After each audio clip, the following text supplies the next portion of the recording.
the RNL Revolution Nothing Less show, June 4th, 2020. Today's show is dedicated to the memory of George Floyd. My name is Andy Zee. I'm the host of the show, and I, like all of you, were shocked and moved by the cell phone video of the policeman's knee on the neck of George Floyd as he cried out, and then in whispers said, "I can't breathe, I can't breathe." And the policeman, with his hand in his pocket, the callousness evident to the whole world, kept going and going and going till the life left George Floyd. But in that knee, which was one knee too many for all of us, people then rose up. First in one city, then in many cities, and finally 170 cities in this country, and then spreading around the world. Because people saw in that not something unusual, in that a policeman killed a black man in America, but because it was one knee too many. And this has been a beautiful occurrence with people rising up in this way. And it's caused us to really redouble our commitment to the name of our show, which is Revolution Nothing Less. And what I'm going to bring to you today to start this show is a statement from the revolutionary leader, Bob Avakian, who's a very different kind of leader. Not a politician aiming to perpetuate this system, maybe talk some honeyed words of sweet reforms, but a leader who's dedicated to the emancipation of all of humanity.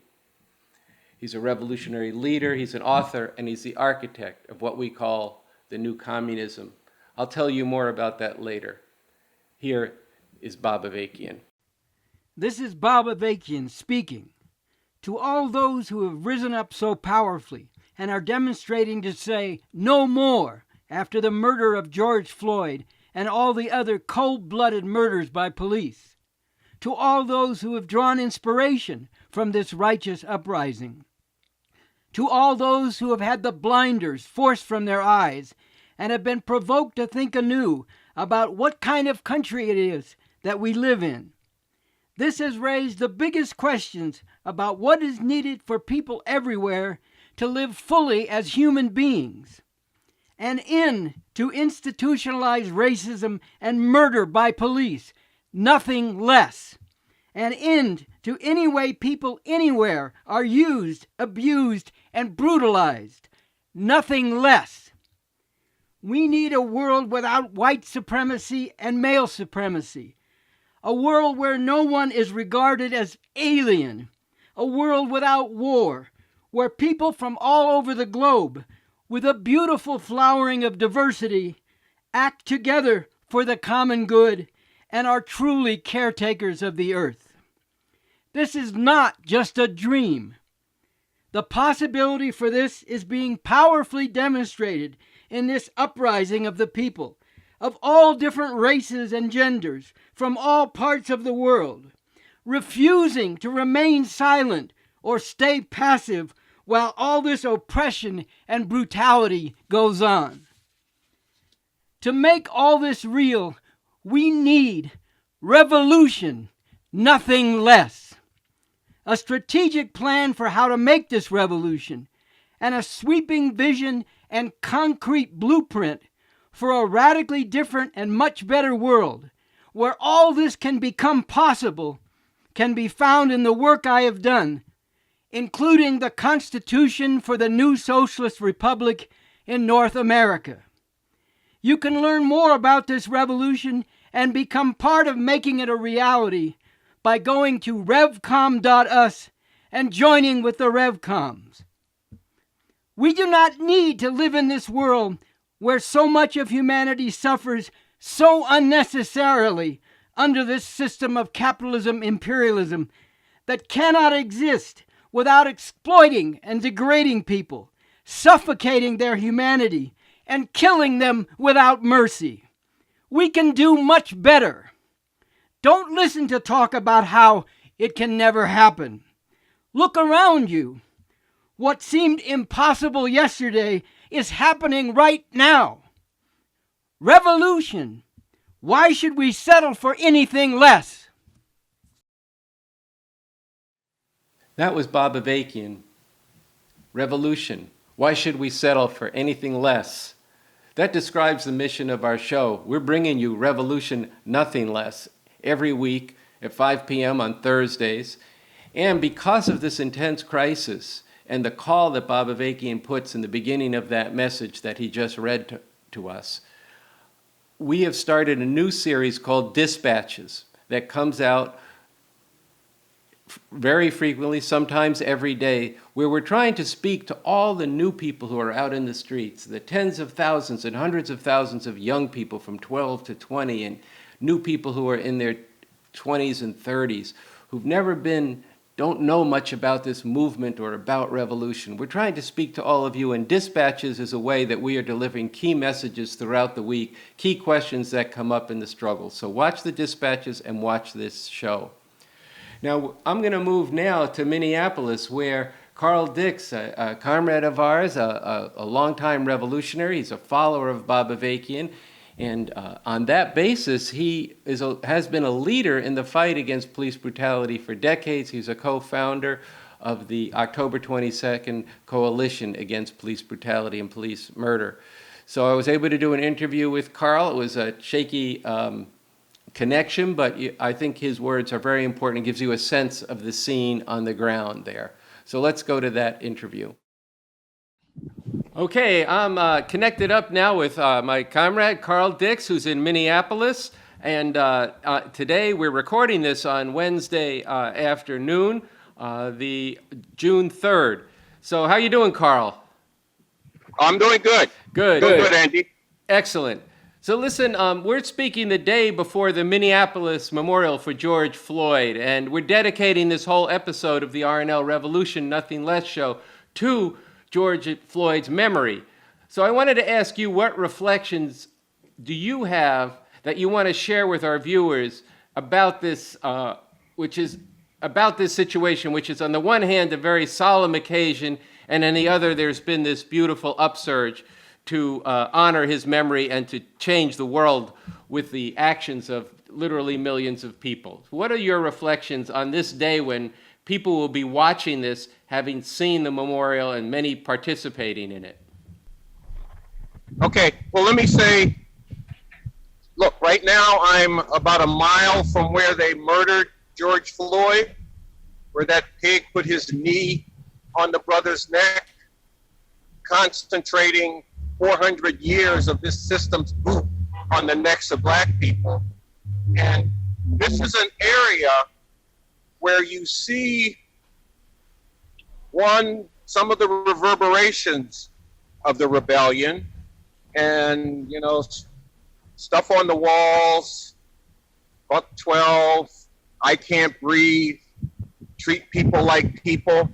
The other thing you see is a lot of love for George Floyd. We'll probably get some video because we're going to march down to the site, and we'll send you in some clips of some of the beautiful banners and artwork that people have done and signs that they've hung up. When we get down to the memorial, it's like the whole intersection is now a memorial to George Floyd. There are flowers, there are messages, and people have defended that memorial. Nobody has messed with it. And I think back to Michael Brown in Ferguson, where people constructed a memorial and where the pigs and some other forces came and messed with it. And people came and reconstructed it and then took shifts protecting it. Because people cherish the memory of this brother. A number of them knew him. Others didn't know him, but have learned of him. And there really is a lot of love for this brother, a lot of sorrow for the stealing of his life by these frontline enforcers for this capitalist imperialist system. And I am expecting there will be a real outpouring for the funeral. It's not clear how it's going to go because there are COVID restrictions here.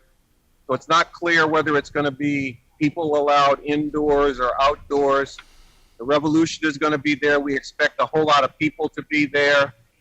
And I have learned that memorials for George Floyd are going to happen here in North Carolina, one other place, and finally in Texas. So it's going to pass through a significant part of the country. And that love that people have for this brother, the sorrow at the snuffing out of his life, is going to be something that a lot of people look to. And also the way in which people are fiercely proud of the uprising that occurred. And I mean, you see it all across the board. You see it in a lot of young people, both black and white, who were part of it. And they don't want to hear nobody talking about y'all did the wrong thing and wagging their fingers at them.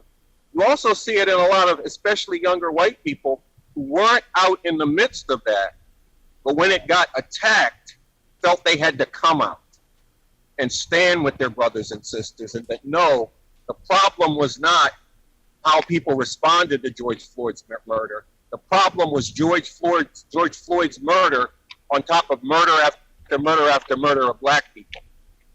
So that's been something that we have seen quite a bit of here, and people feeling fiercely proud of this rebellion. Even people who are out cleaning up, some of, with shovels and brooms and cleaning up in the aftermath.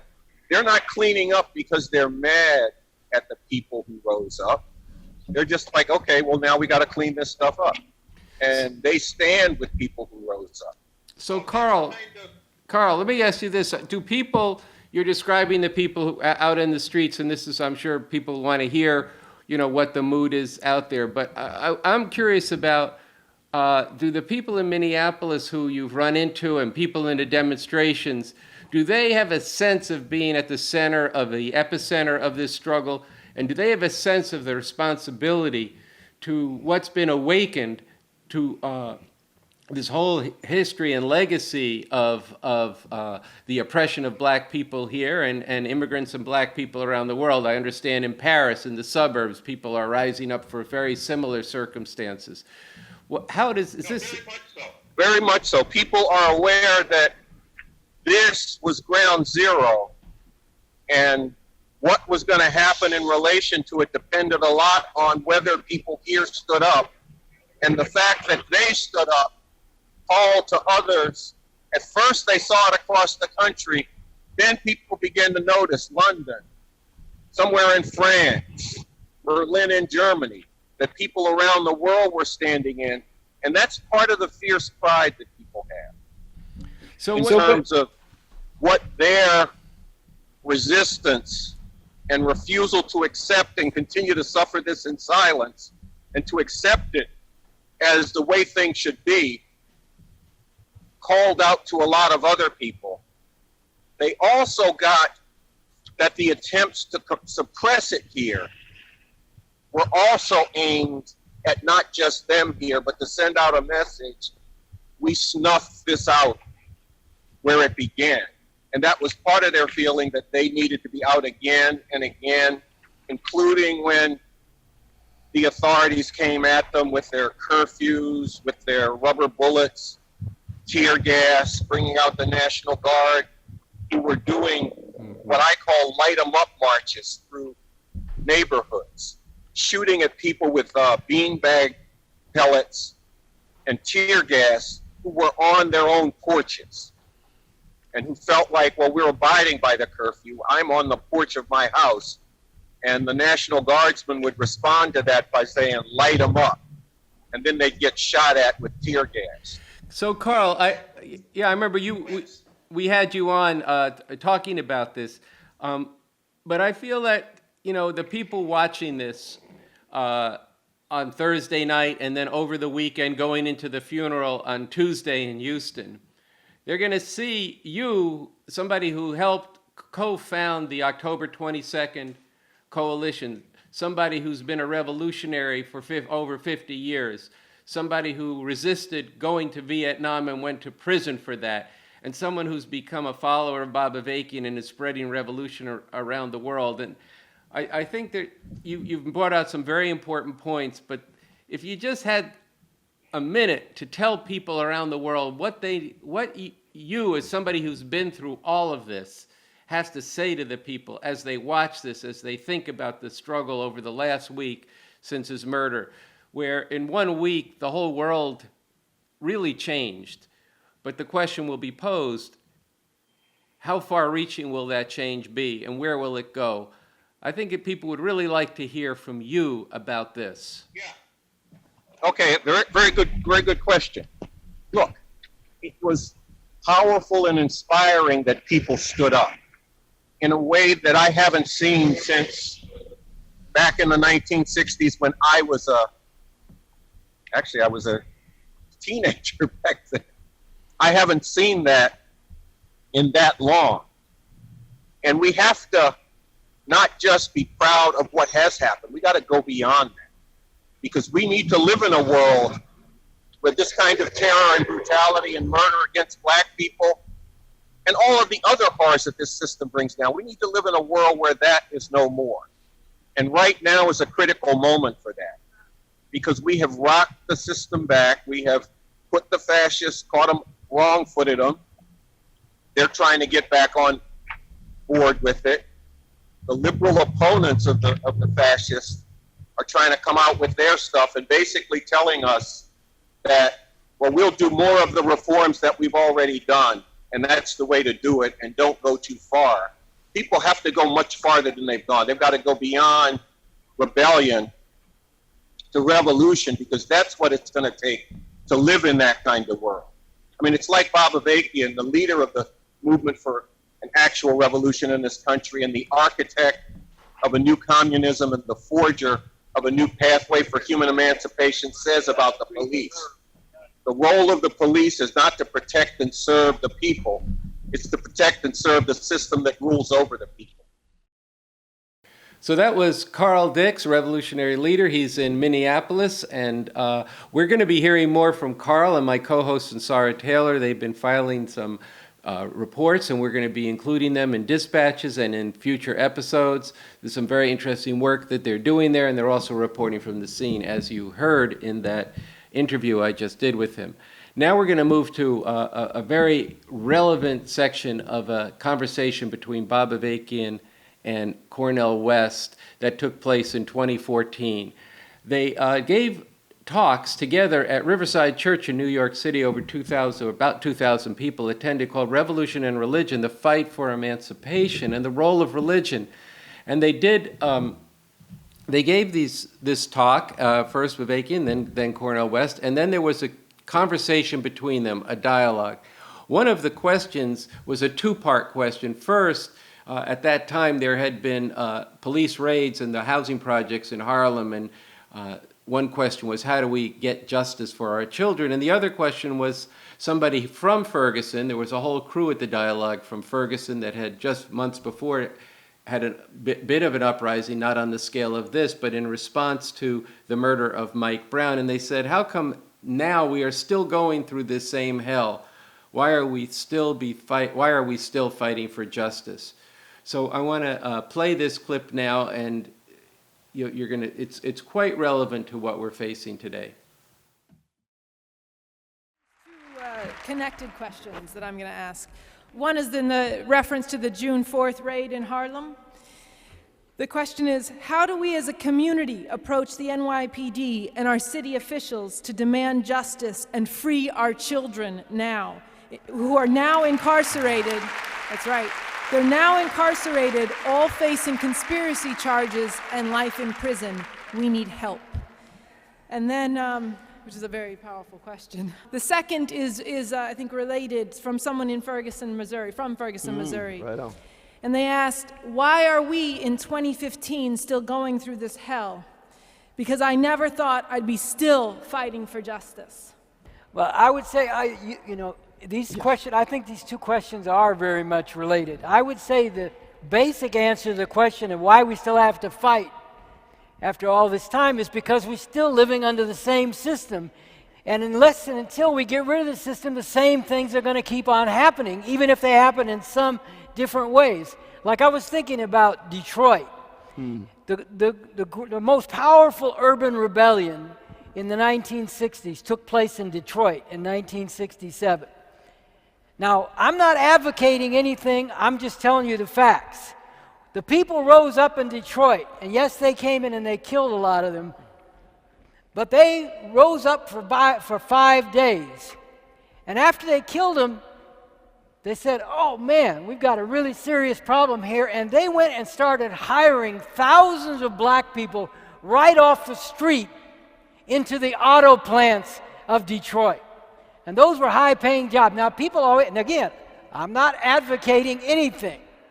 I'm just telling you the truth when they always say, oh, when people rise up, it doesn't do any good. It never does anything good. All it does is harm, ruin our own communities. They came and they hired thousands of people right off the street. And then they commissioned the Kerner Commission report. You remember saying, oh, we've been mistreating black people. Who knew? And they started talking about how they kind of had to make all these changes. Absolutely. But now here's the thing. Here we are almost 50 years later. All those jobs that they hired those thousands of people into are gone. Most of the auto plants are closed down. Detroit is a basket case. I don't care they talk about how they got some kind of resolution to the bankruptcy. It's a basket case. Many people in Detroit can't even get water. Decent water, think about that. A large number of people. And that's because it's more profitable, like you were just talking about, for them to close down those plants and to open them in some country where they can force the people to work for much lower wages and to replace people by machines. And when they replace people by machines in this system, they don't go to them and say, oh, we're putting you out of a job, but clearly you need to live, so let us train you for another job. They just say, hit the street, you're gone. Because this is the nature of the system. It's a system driven by ruthless competition among capitalists, which drives them to exploit people and to throw them out of work if they can't exploit them enough to make enough profit. Absolutely. So what does that prove? Does it prove that it was wrong for people to rise up in Detroit? No. Does it prove that it's wrong for people to be rising up now? Does it do no good to struggle? You might as well just accept it because they'll just beat you down anyway? No. It's very important that people rise up, that they did so then, and I agree with you. We could be on the start of a whole new wave of struggle. But where's it going to go? Are we going to still be facing the same thing 50 years later down the road? Maybe not us, but other people who come behind us? Or can we actually get rid of the system and put in place an economic system that is geared to the needs of the people, not the profit of a few, and a political system that goes along with that economic system? So that's one question. Now, the other question, and I do think it's very much related, the police went rampaging into these housing projects. This is what they do to our youth all the time. Everybody talks about the prison pipeline, from the neighborhood to prison. And this is what they are consciously doing with their mass incarceration, the new Jim Crow that you mentioned, the book by Michelle Alexander. This is what they're consciously doing. They put a jacket on these kids from the time they're not even teenagers. And then you've got a record. So now you got a record. Next time you run into the police, they run you through the system, you got a record. You're already heading toward being a felon, being convicted of a felony, and then being sent to prison. And then your whole family is affected by the fact that you're sent to prison, if you survive long enough to be sent to prison. So, these raids they carry out, charging conspiracy, they're going and they're taking the social media of these youth. You know how youth are. You're talking about gangster proclivities. Youth, they like to talk big, they like to talk bad. I'm going to do this to you, I'm going to do that to you. They took all that stuff as if it were meant literally and said, this is all, just talking bad on the social media, and acted as if this were actually concrete conspiracies that they were waging to go out and kill a bunch of people and sell drugs. You could take almost any rap song, and they do that too, and convict a rapper of conspiracy to commit all kinds of crimes, because that's what they often talk about in the rap. So where's your artistic freedom? Where's the freedom for these youth to express? They don't even, look, I've often thought, sometimes walking down the street, and I have something in my pocket, and I've often thought as I pull out of my pocket, if I were black, I might be dead now. because I pulled something out of my pocket that could be construed to look like a gun or some kind of weapon. You don't have, they've got these youth in the inner cities are under a state of siege where all the rights that we're told we have, they don't have. They don't even have the right to express themselves through social media. Yeah, it's Now, very important one. now this we cannot accept this. This can't go down. And we've got to go out among not just the people who are directly, to answer the question about what do we do about this, we can't just go out among the people who are directly affected by this. We have to go out broadly into society.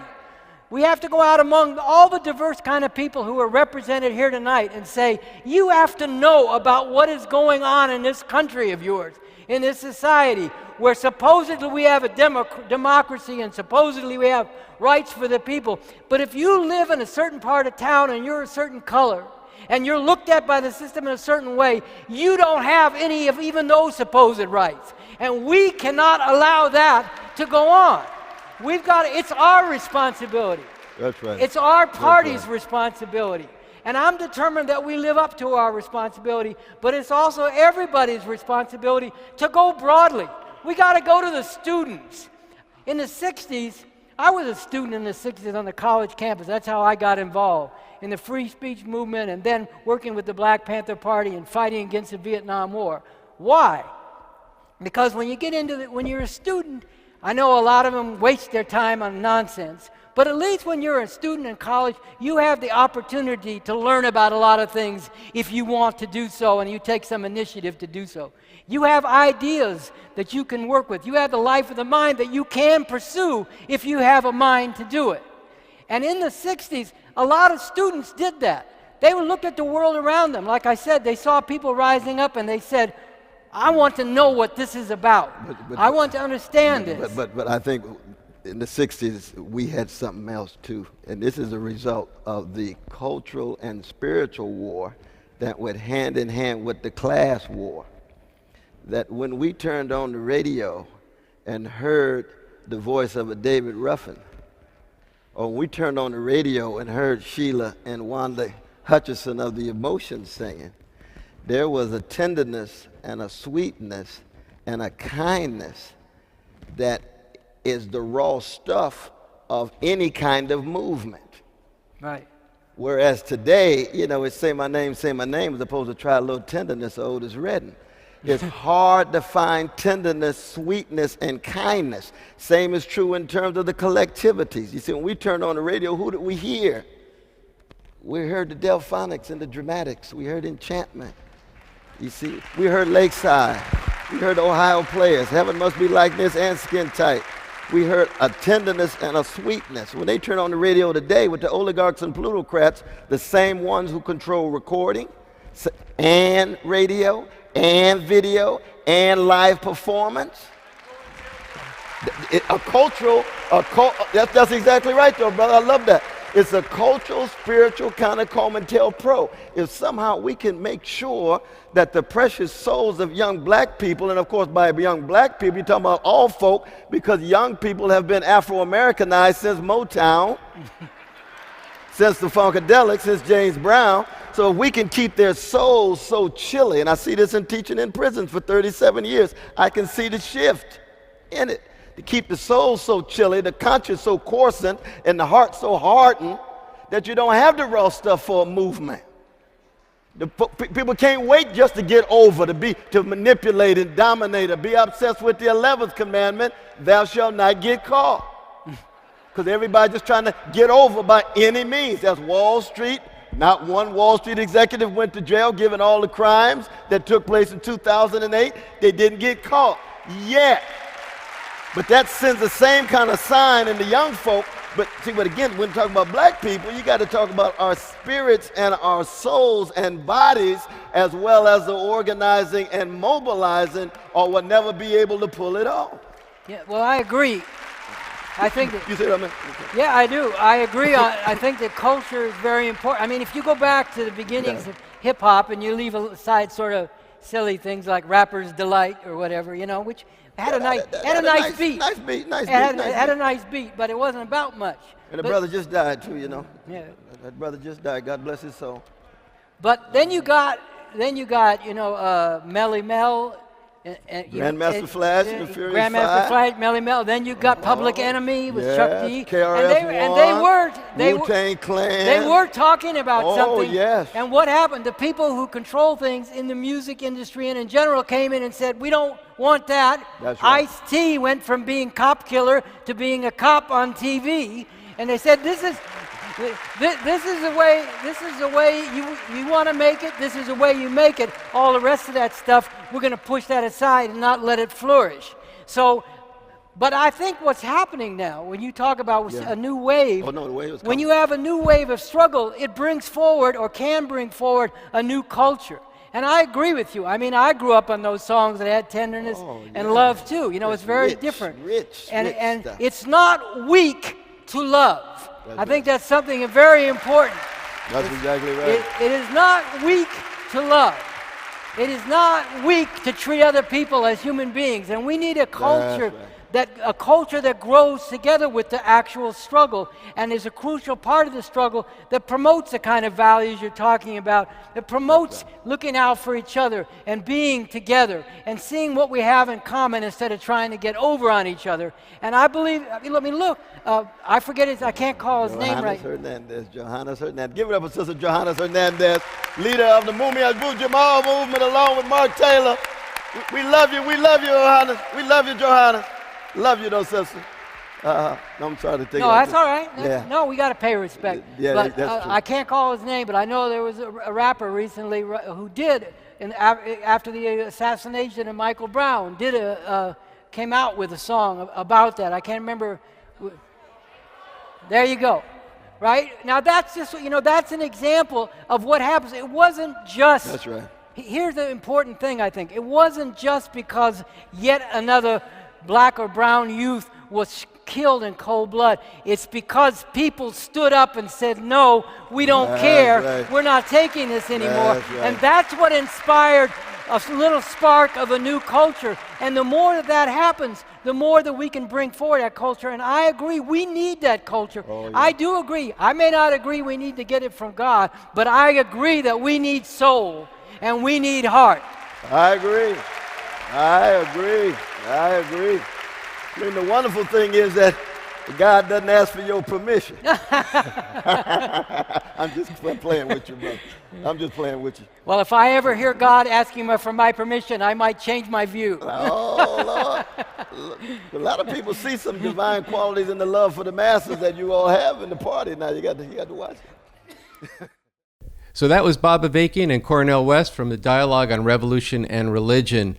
And at the end of that dialogue, they were speaking about the importance of love and that it's not weak, and that even in the midst of a struggle where we're facing rubber bullets and stun guns and the fascism of Trump and Pence and the police departments, it's important to keep that in mind, even as we come to grips with the larger questions that were raised in that exchange. But I'm here now with Luan, who is a member of the Revolution Club and is a regular contributor to the Revolution Nothing Less show, and in fact plays a very key role in trying to involve people in this show, especially all the new people. There's a very important role for you, and almost every week, and you can see it on social media, Luan is asking you all to write in and to let us know what you think. So I thought maybe we could start a little bit and talk about what have we been hearing from people? Have we been hearing from enough people? And how does that relate to having our show, Dispatches, and the full RNL show have impact on the world? Yeah, so I want to draw from two comments that we actually got on our last episode number 10. And the first one is from somebody who's very new to the show, and it's by Miles Megasif, and they said, I was moved and inspired by this episode. It was my introduction to At the Rev Comes, and I'm going to become a Patreon today and share the message widely. I will put the tenets into my music, and since I already align with this one love mentality, it's no stretch, but a good one. Love, power, and revolution. And the second one, this is from Pros U. And this is just an excerpt from their full statement. It says, "This whole episode was good. The interview on the subject of internationalism and the Constitution for the new Socialist Republic in North America was a huge highlight. So often people are faced with the atrocities in society under this system of capitalism and imperialism, and they don't know what to do but lament them. It's crushing. I was pretty accustomed to getting into they have this in quotations, the world is a nightmare, spirals with close friends and relatives of mine. It's important to be able to recognize and be outraged by the abuses to humanity, but too often that is where things rest. Identifying the problem and the real root of the issue is tricky and less spontaneous, but imagining a different world, one free of the unnecessary exploitation and the horrors this system grows, and having a plan and blueprint to implement it. There is nothing else like this out here today." And these are two comments that came in. We just thought they were really powerful to draw from. And just speaking to, in the first one, they mentioned the tenets, speaking to the 6 points of attention of the revolution, which we talked about briefly in the first, or in the beginning of that episode. And, you think about it, like these are coming from people who are learning about the revolution, who are coming into it, and we really want to draw forward and bring out, look, this is a collective process. This is something that it's not just, you watch it at home and then you go and do nothing. No, as you're learning more, as you're being challenged, you go out into the streets, you go out onto the internet, you fight, for this. And this is part of just some of the comments that we've been getting, and we really want to encourage a lot more of this discussion, as well as actually putting out what is it that you understand, and for example, this thing about the putting some of the tenets into your music. We want to hear that, we want to hear that music, and we want to see what is it that you're getting from this. And it's really important that these people wrote in. It's really important that more people actually write in and throw into this process as we're going forward. Yeah, I think that's really important. People should know that we get letters like this, which both were very supportive letters. They help us craft the program.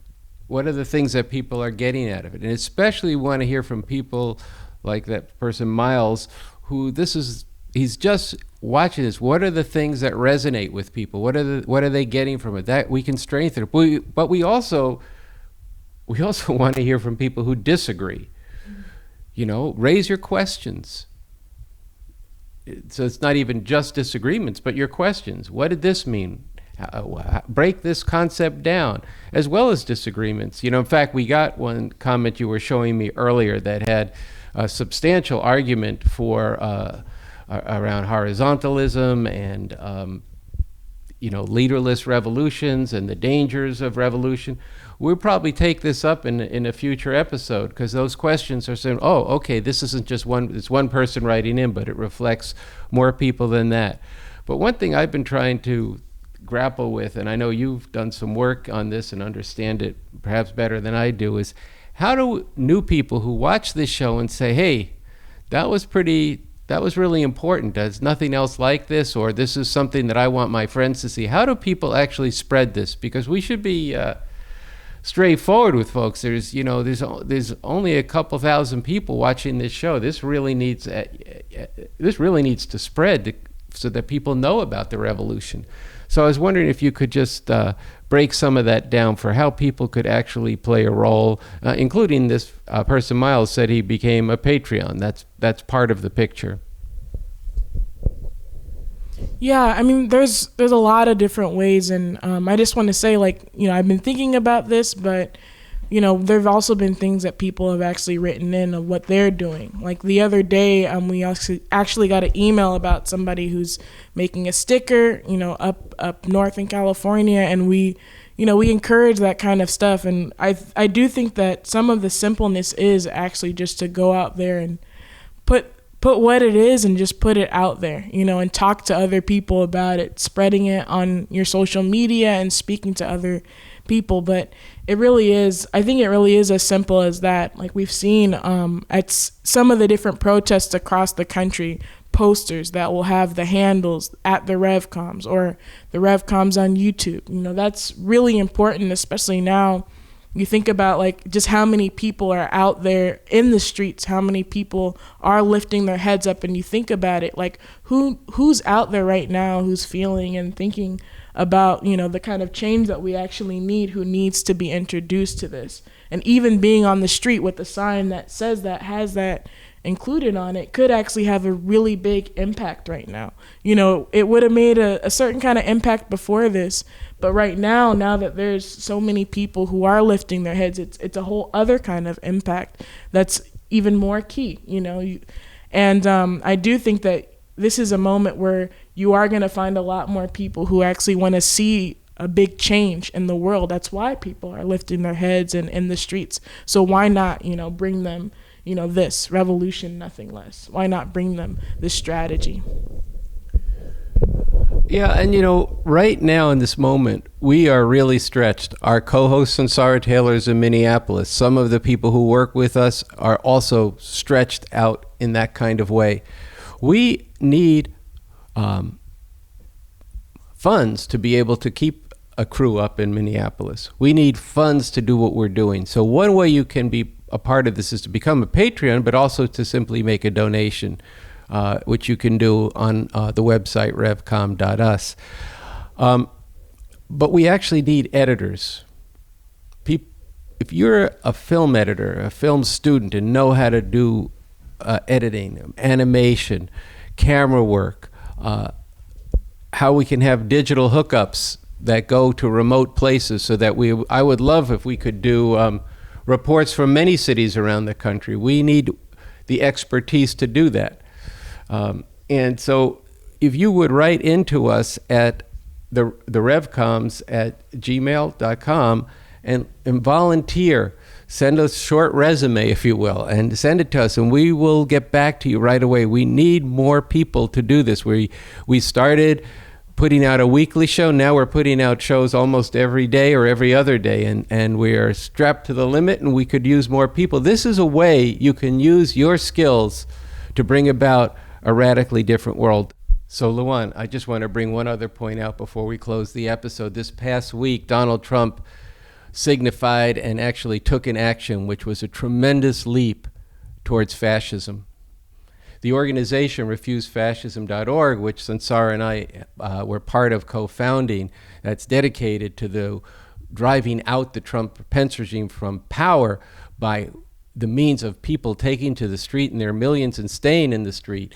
And our stand is in the name of humanity. We refuse to accept a fascist America. The need for this became very pronounced this past week when Donald Trump took to the Rose Garden to say that he was going to bring the U.S. military in to crush the protests demanding justice in the wake of the murder of George Floyd. He not only advocated this, but he had his attorney general brutally clear Lafayette Park of peaceful protesters with the U.S. military in Washington, D.C., so that he could stage a photo op and hold up the Bible, signifying to his Christian fascist followers his intentions. And in this declaration where he said that to crush the protests, to dominate them, he also invoked the Second Amendment in a way that signified and potentially even highlighted the threat of civil war from his base of people. So in this context, Refuse Fascism has been calling for some time for millions to take to the street, but millions are in the street now, and that's a very positive thing. But we think there needs to be a new demand brought into this struggle. And so this Saturday, June 6th at 4 p.m., 4 p.m. Eastern Time, or 4 p.m. wherever you are, we're calling for demonstrations. And it says this in the Refuse Fascism call: Lafayette Square, Washington, D.C., and everywhere, protests. No more police murder of black people. No fascist police state. No fascist military war on the people. Trump, Pence, out now. People have to understand this. All of you, especially those of you who are new to the struggle, that this is a very serious business with this regime. And should they consolidate fascism, it will be a repression and suppression and the elimination of any rights for people to speak or to protest. That's where things are headed. A lot has been accomplished already by this fascist regime, but we cannot allow this threat to stop our struggle for justice for George Floyd and for the stopping the police brutality and against the murder of black people. But we have to recognize what's on the horizon here. So these protests that are going on need to be infused with the demand Trump Pence out now. So that's this Saturday. You can find out about this, as we say always here, to go to revcom.us, but also on the website refusefascism.org, which is an organization dedicated to, as I said, driving out the Trump Pence regime, and includes people of many different political persuasions. So with that, that's Saturday the 6th. We're going to close this episode. Stay tuned to the RevComs at YouTube and at revcom.us for the dispatches that we will be putting up over the next several days, and then to take some time and go back to some of the preceding episodes. They're very rich and very important, and there's nothing else like that. So for myself, Andy Zee, I want to say we'll see you soon. And I'd like to say we'll see you next time in the dispatches and in the next episode of the RNL Show.